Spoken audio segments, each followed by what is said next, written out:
আসসালামু আলাইকুম। বর্ষার সর্বশেষ গল্প নিয়ে আজকে আপনাদের সামনে। আজকে আমরা শীতলক্ষ্যা নদীতে এখানে আমরা যে ছবিগুলি তুলেছি বর্ষার একটা ভিডিও করার জন্য আপনাদের জন্য, এটাই সম্ভবত আমাদের এই মৌসুমের বর্ষার শেষ গল্প। আজকে শীতলক্ষ্যা নদীতে আমরা যা দেখব আপনাদেরকেও তাই দেখাবো। যথেষ্ট পরিশ্রম করেছি এই ভিডিওটার জন্য, দেখলেই বোঝা যায় আমাদেরকে। ওরে কার পানে মন হাত বাড়িয়ে, ওরে কার পানে মন হাত বাড়িয়ে, লুটিয়ে যায় ধুলাই রে আমার মন ভুলাই রে।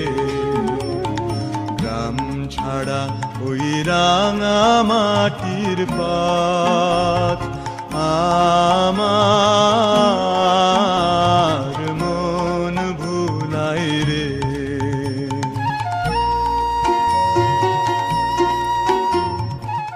এরপরের যে ভিডিওগুলো সেগুলো আমরা শরতের আকাশ, কাশবন এগুলো নিয়ে করব, এবং পরবর্তী ভিডিওগুলো আমরা বিশেষত ঢাকার যে অবকাঠামো সেগুলো নিয়ে তৈরি করার চেষ্টা করব।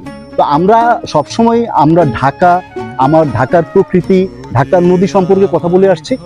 তো একটার পর একটা ভিডিও আমরা মৌসুমকে সামনে রেখে চালিয়ে যাব।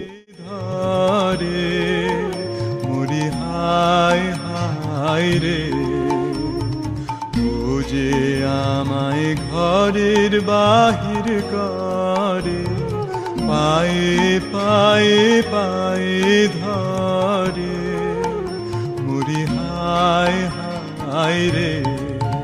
ও যে কেড়ে আমায় নিয়ে যায় রে, ও যে কেড়ে আমায় নিয়ে যায় রে। যায় রে কোন চুলাই রে আমার মন ভুলাই রে। ও কোন বাঁকে কি ধন দেখাবে, কোনখানে কি দায় ঠেকাবে। ও কোন বাঁকে কি ধন দেখাবে,